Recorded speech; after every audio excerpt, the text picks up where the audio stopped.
Well, welcome everybody, and thank you for joining our third episode of the conversations around IoT. In this case, we've talked about the technology of IoT, we've talked about the human aspect of it and travel and keeping that cost reduction down, and now we're going into the what seems to be one of the more difficult conversations. It's building that ROI case. And again, today we've got Cindy with us. Cindy, you want to introduce yourself?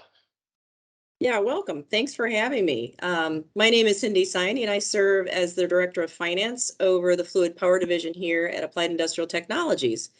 And I would just characterize my role as primarily being here as a business partner to help ensure that our short and long-term financial goals are achieved in line with our strategic objectives. And it's kind of exciting for me to be here today because this is a chance for me to get to help our team help you make sure that your organization can reach your goals, particularly as we're talking around IoT, which is a pretty exciting topic.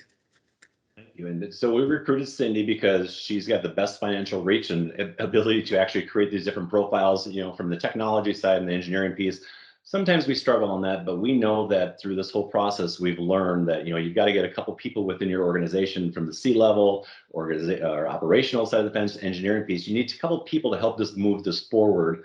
And the financial side, as we all know, that sometimes things are great for us on paper, but we can't get it past our managers, our owners or something. So we brought her in. So she's going to help us digest this and help everybody here, create an ROI for you guys. So as we walk through this, and then again, we have Adam, which you guys have seen multiple times. Thanks again, Adam, for joining us.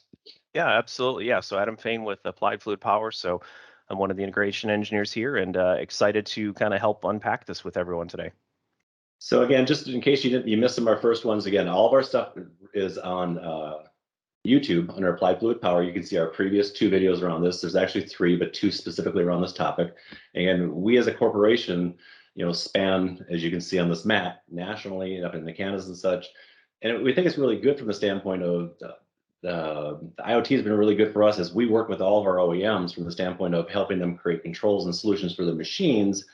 We learned quickly that you guys are selling a lot of machines and these machines are going everywhere. And again, like you guys, we're limited on bodies and resources as well, how we can get to places at certain times, whether it be in the middle of Kansas or up in New York or whatever it is. So the IoT piece for us has been very great because we can have a customer or end user get a hold of us, depending on where we're at, and say, hey, I'm having trouble with this and I've had this constant struggle, like this keeps happening.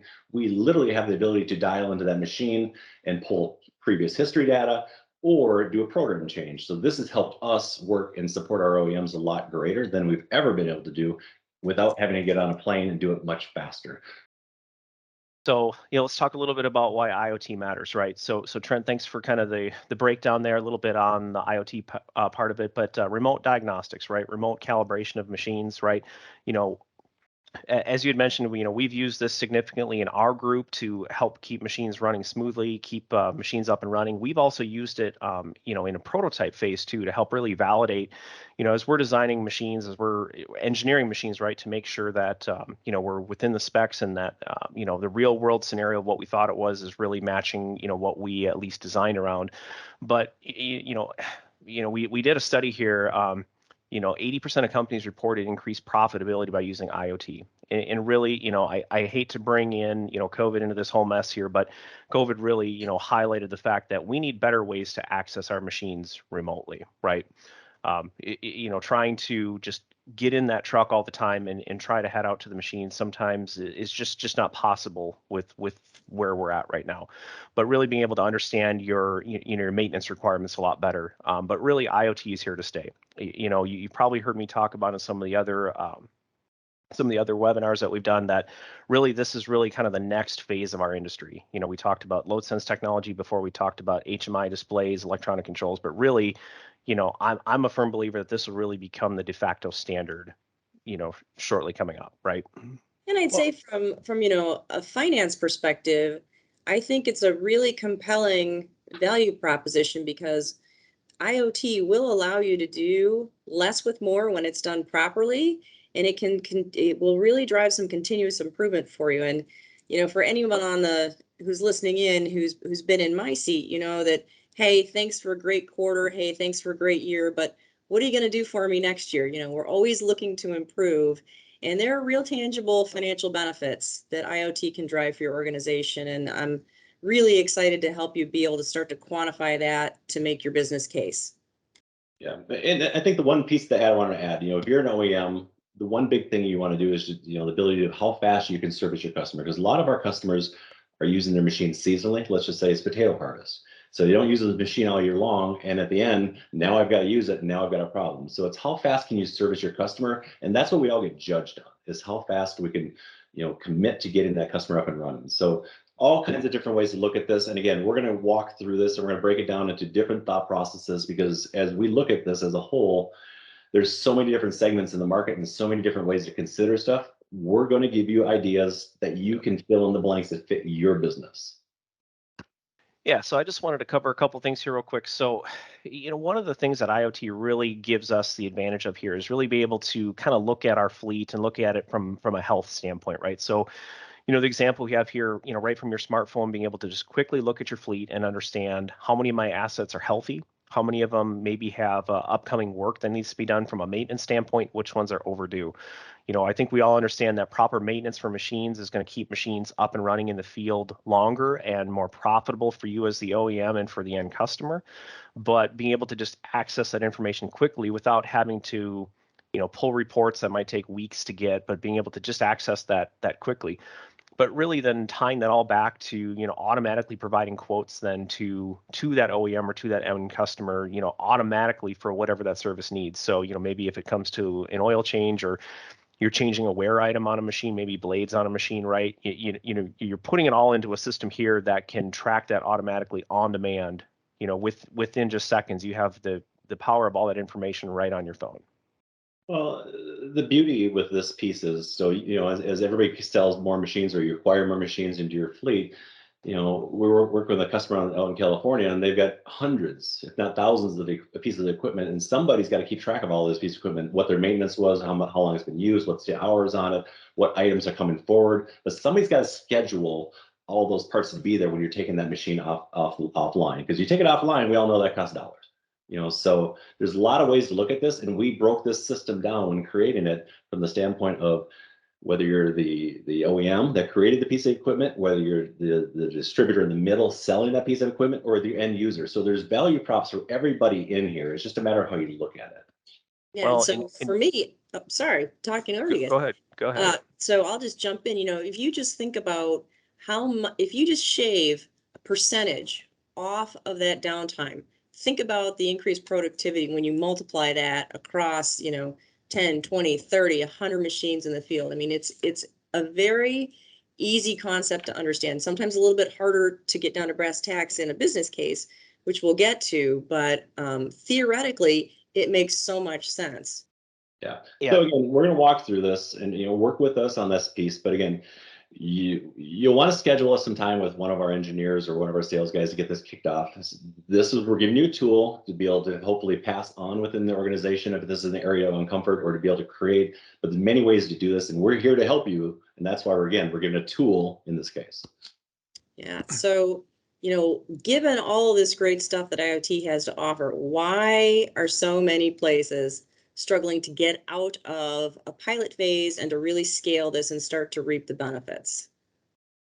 Right. Guess what? And that's a great question, Cindy. So, from my side, on the engineering side, IoT represents a little bit of a different twist for us, right? You have a technical business case, and then, or I'm sorry, you have a technical case, and then you have a business case that you really need to solve for both, right? And the technical side is generally a little easier to solve just because you're able to connect to your machines. But here again, really being able to provide that business value piece. And I think, the number one thing that we have seen is when you don't make that solid business case, why are you trying to connect to a machine? I mean, it's cool that you can connect to it. And you've heard me say in other webinars, it's really cool that you can see, engine RPM or engine coolant temp, right? But that doesn't really provide business value at that point unless you're solving something, or you're, increasing your uptime. Some of the other ones that you see on the screen here, right? Cybersecurity, obviously one concern for a lot of people. Are my machines secure when they're connected to the cloud? You kind of get the big brother question that comes in there. But then, probably the other one is that inability to process the huge amount of data, right? Really being able to understand what that means. What does it mean when a machine comes on at 8 o'clock in the morning and goes off at 6. Is that good? Is that bad? How can we gain some insight off of that? So, definitely having that clear business case, what's really going to move the needle for the business and provide value is definitely going to be key, and that keeps it from kind of sitting in that that prototype stage without really moving forward. Here again, just continuing to provide value. Yeah. So that just begs the question, how do we translate these IoT benefits into the business case? And so, as I start to think about this from a dollars and cents perspective, there's just some basic questions you can start asking yourself before you start to dive into a formal process of building a business case and getting your team assembled. So, what does productivity look like? And what does failure look like? That's going to look very different for you and your organization than it might for other people.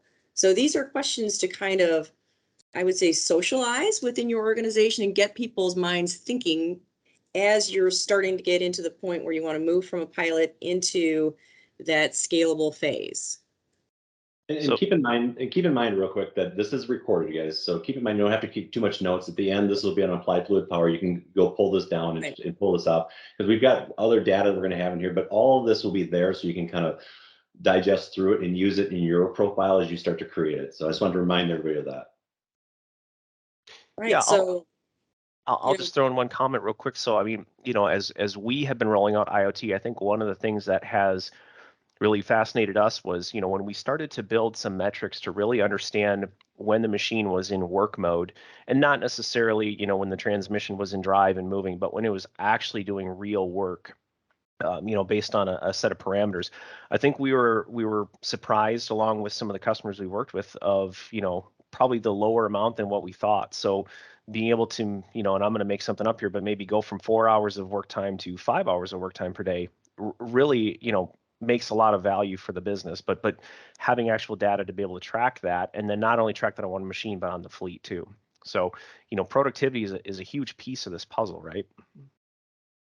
yeah, and I think, the takeaway for me is that there should be real quantifiable benefits when you implement IoT properly. And so we can jump into a very basic roadmap with the steps on how we will get there. And we'll dive into some more details on each of these as we continue the conversation. But, to start with, we're going to need to really understand our current state. Let's vet that current state, understand where are we starting from. So, you got to get from point A to point B. You need to understand where point A is. And easier said than done. What are your IoT goals? And you don't have to boil the ocean with this particular topic, but I would suggest let's identify the top 2 or 3 things. Let's go after those first, and let's keep this to a very manageable kind of exercise, because IoT, it can get very leggy. There's so many different benefits and potential opportunities here that sometimes it's hard to digest and boil down. What do we really want out of this? So if we know where we want to get to, that helps us frame the whole conversation.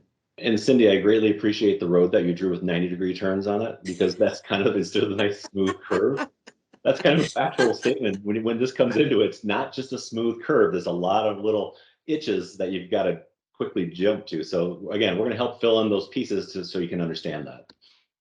Absolutely. So once you understand what your goals are, now you can say, all right, what are my range of improvements? And again, this is the crux of let's help you. Let me get you some ideas to help you decide how to build a business case that's credible, that holds water, that's also very compelling. Obviously, once you get this range of improvements quantified, you're going to make sure we socialize this, validate it with your key stakeholders, have them challenge it. And once we feel like we've got this thing very tight, let's take it for approvals and get you guys scaled up so that you can really start to reap some of the potential benefits that this has to offer. So Cindy, maybe we should chat real quick. How do you identify the stakeholders in the company? Like who would normally be the stakeholders in a company that would make this kind of decision? Oh, I would definitely say that it's an interdisciplinary team. So if you just get, well, I'm just going to pick on you guys because you guys are engineers. If you just get the finance person and the engineering group together, you might miss some very valid perspectives that the commercial team might have to offer. You might have R&D professionals who are thinking 3 and 5 years out. They may want different goals out of IoT than you. Your procurement people, they may have their own personal goals that you're unaware of. So getting, you know, an interdisciplinary team from kind of think about the silos within functions together to do this is, I think, very critical to make sure you get a holistic picture, not only of the current state, but where you want to get to. Yeah, and I think, you know, use your sales organizations as the voice of the customer, or some of the shows that you go to, you know, voice of the customers, that end customer that's actually using the machine. That's very important data. What do they need, right? So we can design the greatest machine in the world, in our own little world, but the end customer is having troubles with it because of, we need to validate it through that process, is understanding what they need. Absolutely. So, That's a good you know, point. we can dive into each of those sections and spend a long time, but I wanted to touch on the current state and dive into that a little bit more, because I think it is the most critical step to make sure that we understand where are we today, what are our biggest pain points potentially, where do we think our biggest opportunities are. I've had some really great success using a process where you ask one question and get everybody around the room from the different functions to answer. Okay, what do we like about what we have today? What works? What do you think the value is? What do we think our customers' value is in this? And do we want to keep this?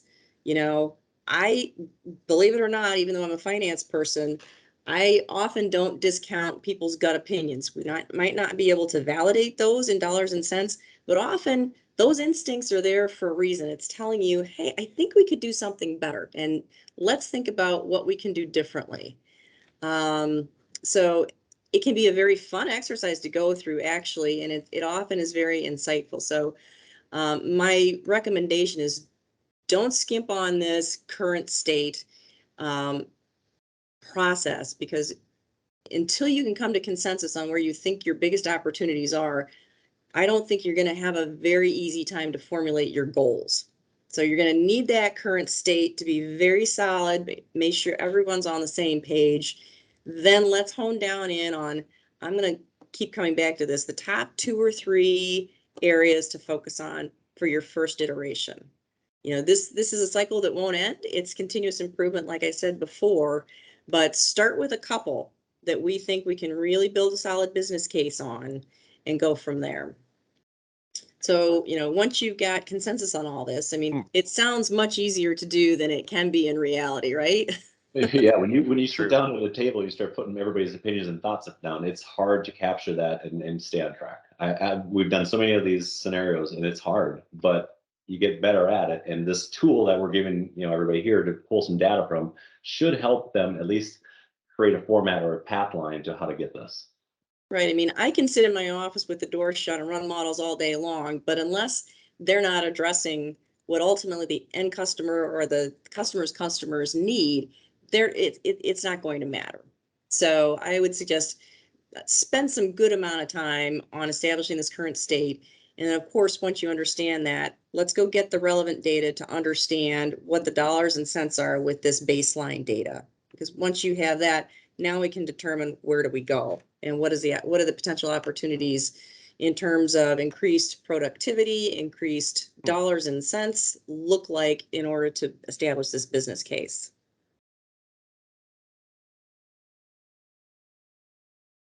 So, you know, the next big milestone, develop your initial set of potential outcomes. And I've got a couple things listed here, you know, the hard savings and benefits. So that could be cost reduction, it could be cost avoidance, it could be higher revenue streams. But this is where the dollars and cents are really going to come in and the assumptions that you make. But I always recommend that when you physically are presenting your business case and your return on investment, that you leave some places in that presentation with benefits that you don't quantify. So those are what I kind of more characterize as a soft savings or benefits. Those are real benefits. I don't want to say they provide you cushion, but they do also provide kind of the intangible values that are brought to the table. We know they have a value. It's just really difficult to put, you know, black and white numbers to those benefits. But I also don't want decision makers to lose sight of those when we're talking about IoT or really any investment holistically. No, and those are great points, right? I mean, anywhere in this process, guys, keep in mind that the video that's sitting on YouTube prior to this one helps you digest that piece too. So if you didn't catch the second video that we did on this, go back and watch that one because that really puts some validation behind it, as well as people challenges that we're having today. So keep in mind that, and not to sound like a broken record, but the other video leading up to this one was a very good statement to help on the soft savings side. Yeah, the whole family piece of it, right, definitely falls in that intangible benefit part, right? And we all know it's beneficial. There's hard to put an actual dollar figure to that. Right. So now that you've theoretically gone through the work, you put, your pen to paper, or you've gotten through your lovely Excel spreadsheets, prepare some sensitivities for upsides and downsides. Take your base case. And I always like to lead with a base case that is a little on the conservative side. I don't want it to be draconian, but definitely conservative, so that when challenged, we don't have to prove that we're going to get 100% of every single assumption we make in order to have that business case hold water. I like to flex down 20, 25%. As you go through and start building your own tools based on some of the suggestions that we have here today, you're going to know, like, maybe I need a 30%. But at a minimum, you're going to need to understand your break even. So I've got some kind of an investment I'm going to make in this technology. That's a relatively easy thing to quantify, and then to say what kind of cost savings or what kind of additional revenues do I need to just cover that nut. So if nothing else, we're not sliding backwards, right? What do you mean? Can you break that first line? What if downside that suggested 20%? What is the 20%? So let's just say you're estimating benefits based on reduced warranty claims or lower travel costs, and that you do the math and it comes out to $100,000. All right, well, let's shave off 20% of that, and let's say, okay, if it's only $80,000, what does my payback look like? Am I still okay that I'm in the positive for generation of cash flow? Now, what I'll also suggest is that, you could spend, a master's degree in finance arguing about return on investment calculations and what's the right weighted average cost of capital, what's my beta, what's my effective tax rate, what's my terminal value. For these kinds of investments, I would propose that you keep it really simple and straightforward. I wouldn't go out more than a 5-year time horizon. I mean, this is a highly technologically intensive area, just Internet of Things, right? And it could change in 5 years. So I would suggest that if you're having a trouble making a payback case work in a 5-year period, that it's probably not something that is going to make the priority list for your decision makers. So I would keep it very simple and focus on cash generation to cover whatever your initial investments look like. So you're suggesting less than 5. So what kind of a time frame should they see an ROI? With this, if you're an OEM or if you're an end user, I mean, the payback is typically, and I know it's going to vary depending on your industry and your particular situation, but boy, a 2 or 3 year is what I would expect. In many, many cases, you might come up with a 1 year or an 18-month kind of timeline. Appreciate that. That's awesome. Yeah. Yeah, so I thought we could dive into a couple of very simple scenarios if you're an OEM. So how would we go about starting this? So again, very simple scenario, but the premise of this particular business case is, out of our current state exercise, we feel like warranty claims are where we want to focus. We want to try to get those warranty claims down, and how we're going to do that is using data from the predictive maintenance that comes off of these machines. So again, you can see the assumptions here. These are completely hypothetical examples. This isn't based on information we've pulled off a machine, so this is going to vary for your particular situation. But again, hopefully this webinar will give you some ideas of how to start going about and tackling this, because again, it can be very leggy, but focusing down on a couple of areas, I think, can really help get you started. Well, So in I this think case, you're nailing it. I think you're nailing it from the warranty side. That's the one big thing that our customers continuously ask us is, hey, we've got these warranties. People don't do maintenance on the machines. They don't read the signs. They change things. They change the pressures. That's a big, you're nailing that piece right there, because that's a big, huge spend for a lot of our customers. Yeah, so I used very simple, easy math here. You know, we're going to assume that we're trying to get to a 10% reduction in our warranty claims. We should know today what our average rate per machine is. We also know that with IoT, we're going to avoid a lot of travel costs. So we're going to assume that 25, 30% of the time, I don't have to send a technician out to get there. So I'm going to save some real dollars and cents there. You know, the math works out to, you know, we avoided or saved for about $42,000. And in this case, the training is the only initial investment. So in order to calculate that number, very simple math. How many people do you need to train? How much per hour for a consultant or someone else to come in and help get them up to speed? In this case, you know, we spent 15,000 to generate 42 in, call it an annual period. So very easy to understand and I think pretty compelling. Yeah, absolutely. Good point. Yeah. So if we take another pretty simple example, let's say that our current state exercise determined that, boy, we really have been struggling with increasing our aftermarket sales, and we feel like there's a lot of opportunity there. And again, through using this predictive maintenance information, we're going to get some insights that help us be more proactive with our customers or our customers' customers. So again, simple math, and these are very generic examples that may or may not apply to your business, but again, a tool for you to just start thinking about how you might be able to quantify whatever the 2, 3 things that you're looking at. So here, we're going to presume that we're going to grow, you know, just a 5% increase in our aftermarket sales. We know what our average margin is. In this case, got to pay people to do that. So we're going to take off some commission. So again, in this particular example, we get about $68,000 worth of direct benefits, all for that same $15,000 investment. So these two taken together, we get close to $110,000 of benefits for $15,000 worth of training. So again, pretty compelling argument, just in two very, very simple cases. And that's really just year one too, right? I mean, you're going to continue Correct. that into year two and beyond. So this is just the first year.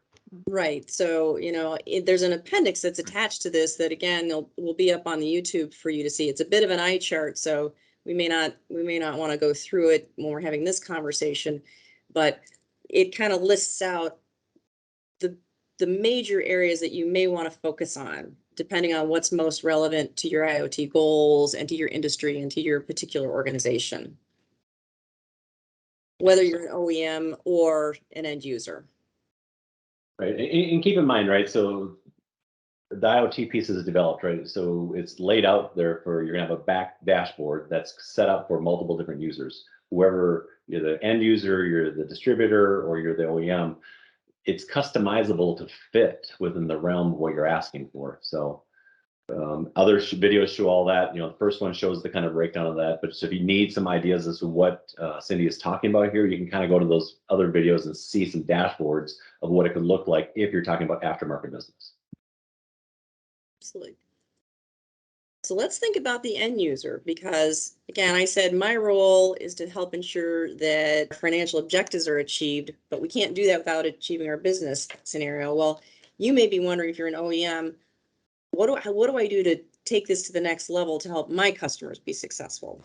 So we've got a very simple end user scenario prepared here where we say, listen, we're going to reduce fuel consumption through lower idle time, now that we understand how much time we're idling. And Adam, you actually mentioned that before, what you were Yep. seeing with some of the data that's out there in the field today. Yeah, I would say, you know, probably 90% of the customers that we work with right now, it is a little shocking when you have real data, you know, showing, okay, what's actual work time versus idle time. And then obviously, you know, equating that to fuel costs. I mean, that it's no surprise right now, fuel costs are high. That's certainly, you know, a pain point for a lot of our customers right now. And just by, you know, reducing the amount of idle time, or, you know, being a, you know, strategizing like what machines are going to be on versus which machines are going to be off, basically just being smart about how you're using that fuel, really can help you make that ROI relatively quickly, right? Right. Right. And again, in this scenario, simple numbers, very simple math, and you know, we could get a lot more complicated than this, but for purposes of what we're trying to convey and as a tool, I thought keeping it simple was probably the best way to do this. Well, in this example, we come up with, a 25% reduction in fuel that's essentially not driving any productive activity. The hardware is, again, this example, 250,000. So we get a net benefit that's almost double the initial investment in just the first year. But what I wanted to touch on a little bit is, sure, we're saving this fuel, but this doesn't even consider the operating efficiencies that you're going to get doing less with more. So again, that's something you may not be able to quantify easily, but that's something that's a very real talking point that I think would really help make your business case more compelling when you're trying to sell it up and get approvals. So I'll give you an example, because some people might be asking, okay, so how do I reduce idle time? So I'll give you an example, in the forestry side of it. So, you may have a large area that you're doing work in, and you may have 5 machines on site, right? And you might have IoT on these 5 machines, and you might have had them on there for a month. And based on the scoring system that we offer, we can tell you, okay, how much idle time do you have in that fleet? And maybe you find out that between those 5 machines, you're idling 10, 12 hours between them, enough where maybe rather than warming all 5 of them up at the beginning of the workday, you can say, well, let's only fire up 4 of them. That's an easy way to reduce that idle time. Or maybe you can say something like, okay, well, maybe rather than starting them up every day of the week, maybe we're only going to grind on Tuesdays and Thursdays based on the numbers. But here again, having the actual numbers and not just off of one machine, but having a report you can look at and go, okay, I'm actually being productive between those 5 machines 30 hours out of the week. Okay, how can I reallocate that to make sure that that machine is only on when it's warming up and only on then, while it's working, right? Keeping those fuel costs down. Well, I would imagine those insights might help you to say, listen, I've got too many machines on that site. I need to move one somewhere else and start generating revenue off of that one.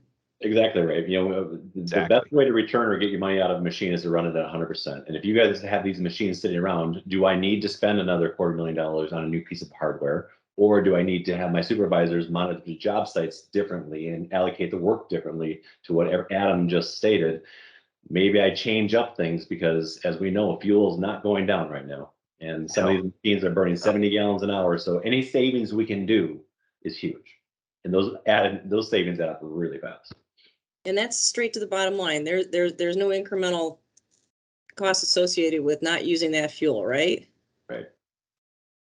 Yeah, so I would suggest, these are, we ran through 3 very high level scenarios, but I think it really can help you to think through, hey, for my organization, what makes sense for me? So again, this is a tool for you guys to take away. Because it's not a one and done process. You may start with your top couple of IoT goals, but then as you get more and more intelligence, you're going to want to continue to add to this and to reap more potential benefits out of it. So, you start, you have your goals, you figure out what you think a business case looks like. I am a big proponent of going back after the fact to validate what's happening. And if you pick a couple, 2, 3 very quantifiable areas, you should be able to, with this IoT data, to go back and validate, hey, my business case said X, and 6 months, a year later, look where we are. And that can be really, really compelling. Sometimes it doesn't work out. I think I've been in my career long enough that we look back on our business cases and think, wow, things really changed that we couldn't have foreseen. But that's a caution when you're looking at what goals you want to go after. Let's think about some very, very realistic, basic areas to improve. Well, and I want to add, because you added a really good point, and we kind of went over it fast, but I want to go backwards. If we develop a platform for you and you say, this is what we want to monitor day 1, day 2, day 3, this is completely expandable. If you start to see other metrics that you want to see, we can just simply add that sitting from anywhere, add that to what the information that's streaming out of there, and you can start gaining more data. Because every time we've implemented one of these things, we start with this and we add, because they start to understand what the analytics can do for them and how they can change their business model from it. So again, starting day 1, expand, that's completely within the realm of this. And I think if we go back to that previous slide that mentioned that, getting out of this pilot phase can be really daunting. That's part of it because there are so many ways that IoT can provide these benefits. So start with a couple very simple goals and build on it. There is probably no limit. Well, there probably is a limit at some point, but if you start simple, there's a lot of places you can go from there. I guess that's my point when thinking about a business case. Well, and I just want to make that plug too, Trent, to what you said. When you talk about being able to add things into the portal, right? And we cover this in some of the prior webinars too. But going and adding an additional CAN signal to it and being able to start to track that, it's not anything that you need to go and touch every single machine in the fleet, right? You're adding it to one asset model in our portal. And then the next time that machine comes on, it's grabbing that new definition and starting to grab that, right? So it's a very minor lift from the engineering side. I've had customers that have said, okay, now that we have, our meter data, maybe we want to get some odometer values, right? And maybe it's something that we calculate in the controller of odometers, for actual work distance, right? Because now they're curious about that, right? So that's something that's very easily addable to the portal with very little engineering overhead to do that. And now you have the data to make decisions off of. So it's very easy. It's very easy to just add on to what you have. Right. So the older I get, the more I think, keep it simple to start with, guys. Yep. Don't try to boil the ocean. You'll get bogged down in the weeds. It'll be much more difficult to communicate your business case to those people. Keep it simple, keep it straightforward, and I think you'll have the best chance of success at this. Well, and that's where if you hook up with one of us and one of our team members and our sales reps that pull us in and our engineers that are throughout the United States, you hook up with one of us. We've got enough data and resources to understand probably what your business is most likely looking to do at first, because we've done so many different platforms. So we'll have suggestions for you to what makes sense. We'll have suggestions to what you might want to look at.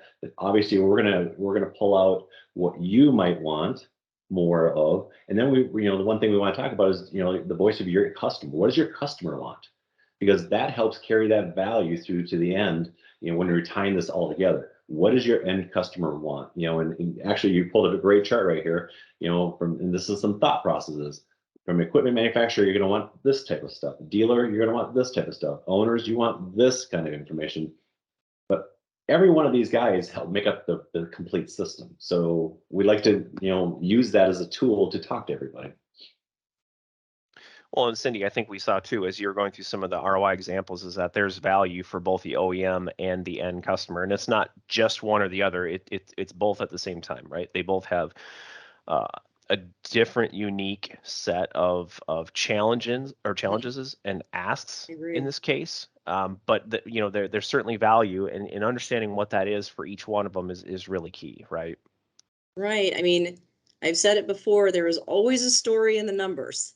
We just don't want it to feel like a fairy tale. We want this to be a very compelling, legitimate business case for you that holds water. So hopefully some of this conversation will help spark you to be able to customize this for your particular situation.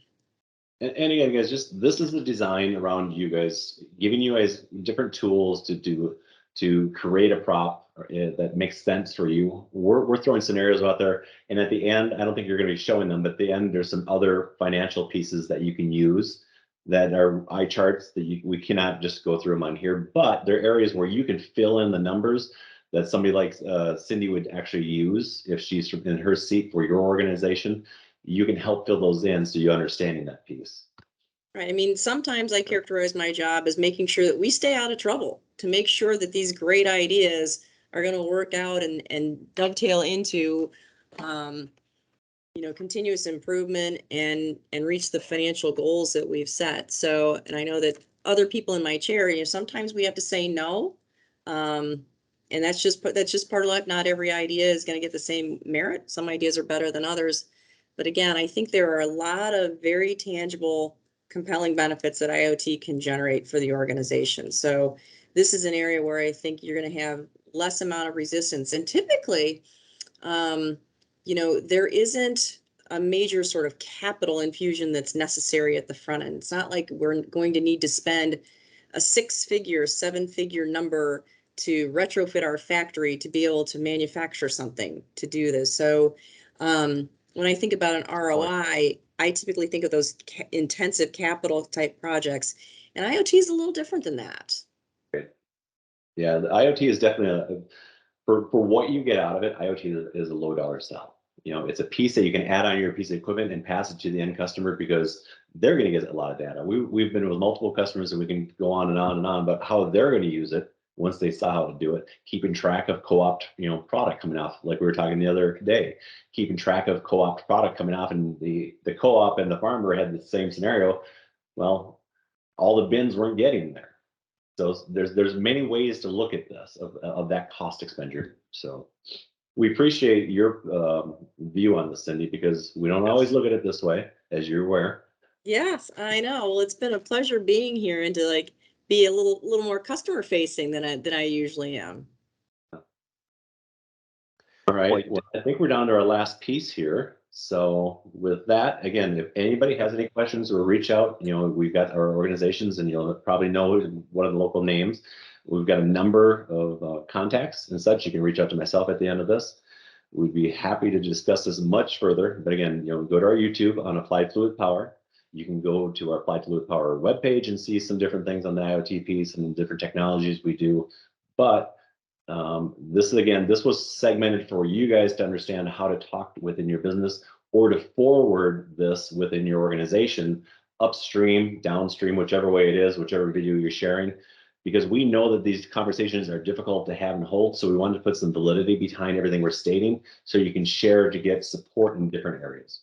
So with that, I appreciate everybody's time. Adam, Cindy, thank you so much. And everybody that's joined us today.